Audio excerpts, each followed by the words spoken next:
গোপাল সাধু ডাকাত ছিলেন না, কোনো দিনই ছিলেন না। তিনি একজন মহামানব, মহাসাধু ছিলেন। নমস্কার, জয় হরিচাঁদ, জয় গুরুচাঁদ।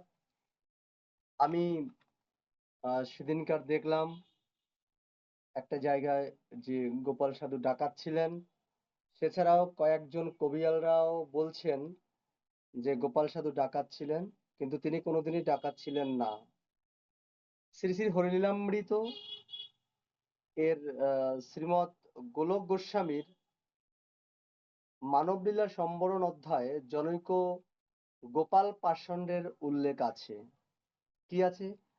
পূর্বেতে গোপাল বড় পাষণ্ড ছিলেন, এই সব কার্য অতি যত্নে করিলেন। গোস্বামীর ক্রিয়া অন্তে হইল প্রেমিক, রসিকের ধর্ম লয়ে হইল রসিক। এই পাষণ্ড গোপালের সঙ্গে গোপাল সাধুকে এক করে মিলিয়ে নিয়ে অনেকেই অজ্ঞতাবশত ধরে নেন গোপাল সাধু প্রথম জীবনে ডাকাত ছিলেন, কিন্তু এটা সম্পূর্ণ ভুল। এটা ঠিক নয়। তিনি কোনোদিনই ডাকাত ছিলেন না। আমরা দুই গোপাল এক নয়, ভিন্ন ভিন্ন মানুষ। গোপাল গোস্বামীর লোকান্তর ঘটেছিল 1286 বঙ্গাব্দে। এই সময়কালে পাষণ্ড গোপাল গোস্বামী আহ সঙ্গে মিলে গোলক গোসাইয়ের অন্ত্যেষ্টিক্রিয়া সৎকার করেছিলেন। আর লক্ষ্মীকালীর যে গোপাল সাধুর জন্ম হয় 1280 সালে। তার মানে আপনারা বুঝতে পারছেন, অর্থাৎ গোপাল সাধুর বয়স ছিল 12 বছর। গোপাল সাধুর বয়স ছিল 6 বছর মাত্র। সেই বয়সে নিশ্চয়ই গোপাল সাধুর পক্ষে কবি রসনা তারকের সঙ্গে গোস্বামীর গোলকের সৎকার্যে যুক্ত থাকা সম্ভব নয়। কাজেই দুই গোপাল যে এক নয় সে কথা বুঝতে পারা কঠিন বিষয় নয়। একদম, ওটাকে পেলেন 1286 বঙ্গাব্দে। আর আমাদের লক্ষ্মীখালী গোপাল সাধুর জন্ম হয়েছে কত সালে? 1280 সালে। তা 6 বছরে কখনোই একটা ছেলে ডাকাত হতে পারে না। হরিগুরুচাঁদের চরণে আত্মনিবেদন ও সততার মূর্ত প্রতীক কর্মনিষ্ঠ পরম হরিভক্ত শ্রী গোপাল সাধু ঠাকুরের নির্মল চরিত্রে মিথ্যা কলঙ্ক লেপনের বিরুদ্ধে এ আমার তীব্র প্রতিবাদ এবং বজ্রকণ্ঠে ঘোষণা করছি। এই এই অত্যাচারিত মিথ্যা কথা যারা বলছেন তারা ইতিহাস জানেন না, অজ্ঞ, পাষণ্ড, নির্বোধ। যদি কেউ চ্যালেঞ্জ লড়েন আমার প্রোফাইলে আসবেন, এসে আমার সঙ্গে কথা বলবেন। গোপাল সাধু পরম সাধু ছিলেন, পরম ভক্ত ছিলেন, তিনি কোনোদিনও ডাকাত ছিলেন না। গোপাল সাধুর জন্মভূমি হচ্ছে দক্ষিণ খুলনার লক্ষ্মীখালী গ্রাম। এই অঞ্চলে আশেপাশে যেসব মানুষজন আছেন তারা এখনো বলেন তার যে কথার অনেক ভিত সেখানে রয়ে আছে, সেটা আপনারা শুনতে পাবেন। লক্ষ্মীখালী এক ধনাঢ্য পরিবারে জন্মেছিলেন শ্রী গোপাল।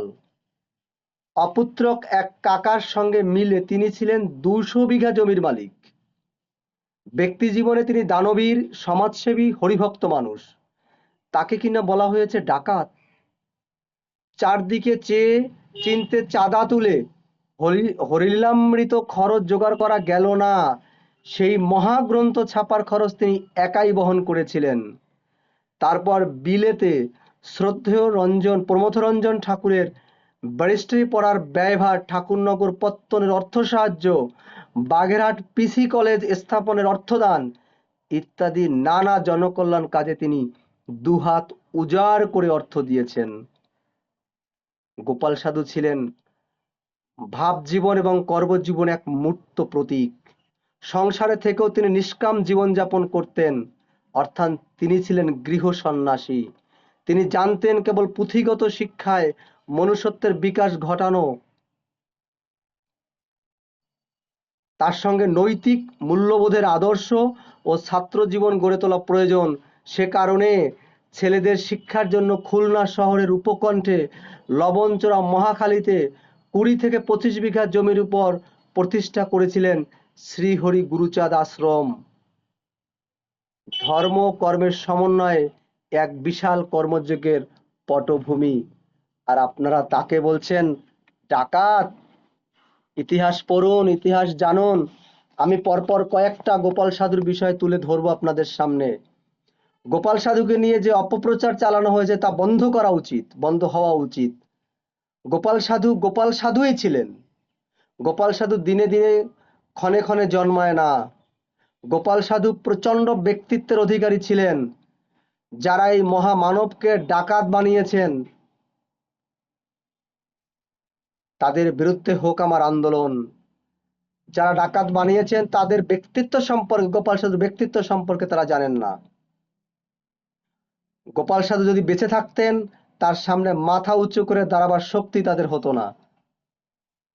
তাই আপনাদের বারবার বলবো, গোপাল সাধুকে যারা হেয় প্রতিপন্ন করার জন্য কলঙ্কিত করছেন তাদের একাগ্নি বাণ নিক্ষেপ করেছেন অনেক মানুষ। তাদের লেখনী পড়বেন। এমনকি আপনারা গোপাল সাধু ডাকাত ছিলেন না এই বইটাও পড়তে পারেন। এই বইটা লিখেছেন অমল কৃষ্ণ সরকার। এই বইটার মধ্যে আপনারা তথ্য পাবেন। এছাড়াও আমাদের সুধাংশু কাকু সম্পাদিত যে শ্রী শ্রী গোপাল চরিত্র সুধা, সেটাও আপনারা পড়বেন। এখানেও আপনারা তথ্য পাবেন। বা তাছাড়া যদি গোপাল সাধুকে নিয়ে যারা গবেষণা করতে যান তার অঞ্চলে গিয়ে এখনো সেই ধরনের মানুষ আছেন যাদের সঙ্গে আলোচনা করলে অনেক তথ্য পাবেন। এই বলে আমি আমার আলোচনা এখানে শেষ করছি। গোপাল সাধু কোনোদিনই ডাকাত ছিলেন না, তিনি মহামানব, তিনি একজন সাধু ছিলেন। এই বলে আমি আমার আলোচনা শেষ করছি। আমি গোপাল সাধু সম্পর্কে আরো কয়েকটা তথ্য তুলে ধরবো। জয় হরিচাঁদ, জয় গুরুচাঁদ।